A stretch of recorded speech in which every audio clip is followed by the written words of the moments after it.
un poco de historia. La era oscura de la tipografía. Esto era como una especie de Biblia negra, un libro donde nosotros teníamos que revisar y chequear todas las tipografías, y después era a través de un método muy tecnológico que básicamente era rascar. Las tipografías las depositábamos en papel y después de muchos métodos lo depositábamos en el diseño. Ciertamente esto lo teníamos que ocupar en esa época porque los computadores eran de madera y los mouse eran de piedra, entonces teníamos que generar todo esto a través de lapicero. Muy agradecido a Steve Jobs y las personas de Apple porque finalmente la tecnología ha avanzado y todo se depositó netamente en la Matrix, en software y en archivos. Dentro de eso hubo una evolución. Hoy día me toca hablarle un poco del formato OpenType. OpenType es el estándar que se utiliza o deberíamos empezar a utilizar al minuto de diseñar nuestras piezas. OpenType. En la historia, acerca alrededor de mediados de los años 90, el formato que se utilizaba era el formato TrueType. TrueType fue diseñado por Apple. Eso fue lo que impulsó esta marca en el mundo del diseño.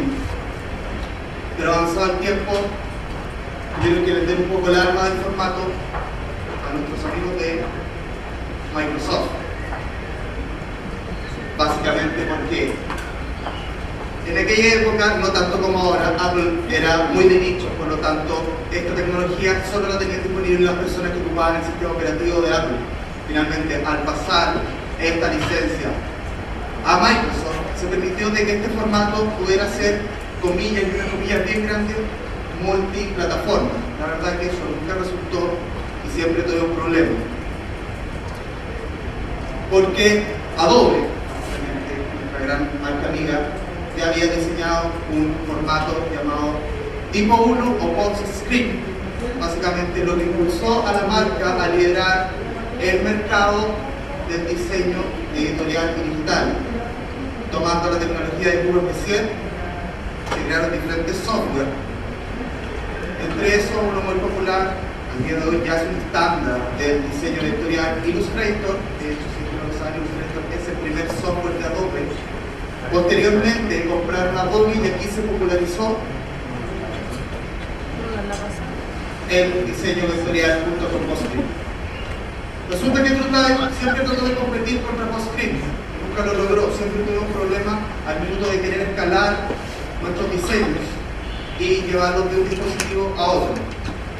PostScript, por su parte, también tenía un problema, y esto se basaba netamente en que era muy propietario de la plataforma. O sea, básicamente tú tenías la tipografía instalada en tu computador y a pesar de que llevara el diseño en aquella época de los computadores de madera en PageMaker, teníamos muchos problemas porque no podía abrir la misma tipografía.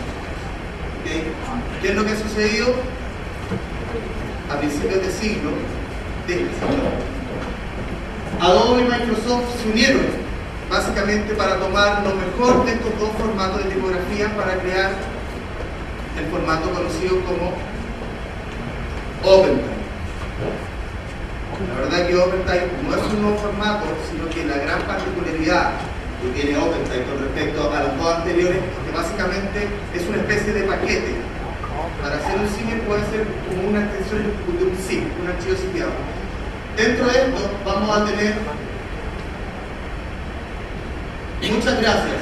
Entre eso, una no infinita, pero una inmensa cantidad de caracteres que vamos a poder contener dentro de un único archivo, lo que antes nos exigía tener 4 tipos de helvética para tener todas las versiones, la line condenser, la line italic, etcétera, etcétera, etcétera.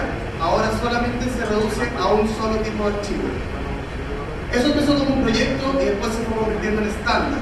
De hecho, con los software de Adobe, lo llamado CS, desde que CS entró en el mercado, OpenType se transformó en la tipografía que deberíamos utilizar para ocupar nuestro diseño. Okay. La gracia que les decía, OpenType puede contener 65.000 caracteres. Ya quiero la presentación, creo que les va a faltar vida para crear los 65.000 caracteres para incluir dentro de una OpenType. Okay.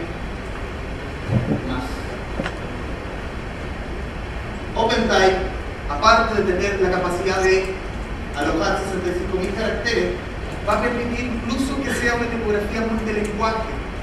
Por lo tanto, lo que antes teníamos que tratar de conseguir una helvética para nuestro idioma latino que tuviera los acentos, y para el idioma árabe teníamos que conseguir otra tipografía y ni siquiera pensar qué pasaba con los caracteres japoneses y chinos. Ahora, dentro de un solo archivo vamos a tener absolutamente todos los lenguajes, y con la gran gracia que si yo hago corrección de ortografía para reconocerlo.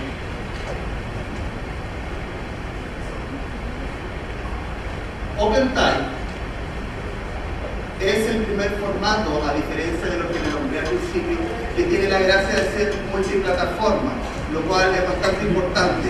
Hace ni siquiera menos de 10 años, cuando uno generaba un original y tú lo mandabas a la imprenta, había que tener la preocupación de averiguar o hacer una llamada previa y saber si en la imprenta tenían un Mac o un PC, porque si tú diseñabas en un PC y lo llevabas a un Mac, la verdad que había que rehacer y reconstruir todo el diseño. Ahora, Arial es una sola, sí, pero resulta que Arial tú la podías obtener de diferentes distribuidores. Entonces, un espacio, un nivel diferente de kernel y te podía destruir todo el diseño, tirando a la basura prácticamente semanas. Recuerden que antes se arrojaba. Entonces, OpenType nos va a permitir tener este único archivo, tomarlo, ponerlo en un pendrive, mandarlo por Messenger y tú lo vas a poder instalar en cualquier sistema operativo. Ahora, obviamente, si fue diseñado en el equipo por Adobe, los programas que más aprovechan esta tecnología son los de la suite CS4, la cual va a poder manejar, ya habló un poco antes de la paleta de grifo, algo de InDesign, lo que voy a contar hoy día. Básicamente, ahí va a ser donde nosotros podemos encontrar las paletas necesarias para aprovechar. Vamos a ver de la A a la Z, del 0 al 1, todas las comas, pero ¿qué va a pasar con el resto de los 60.000 caracteres? ¿Cómo los vamos a obtener? La verdad que la Creative Suite es la mejor herramienta para poder administrar y hacer reemplazo de los diferentes pictogramas o glifos. Básicamente ese es el nombre que se utiliza en gráfica al minuto de hablar de este tipo de caracteres. Realmente uno piensa que son los alternativos, pero realmente el pictograma es la representación gráfica de un carácter. Lo que mi colega hizo antes, que lo hizo Marco por mucho tiempo, básicamente uno realiza las alternativas de esto. ¿Cómo saber cuál utilizar? La verdad que los software están preprogramados para que primero obtengas el resultado más adecuado. Pero ¿qué pasa si tú quieres hacer un poco más característico tu diseño? Necesito tener las herramientas necesarias para la alternativa y crear esto de una manera más versátil. Ahora, basta de bonito dando vueltas en la pantalla. Yo creo que para mostrarlo con esto es abriendo directamente los software y viendo qué es lo que pasa.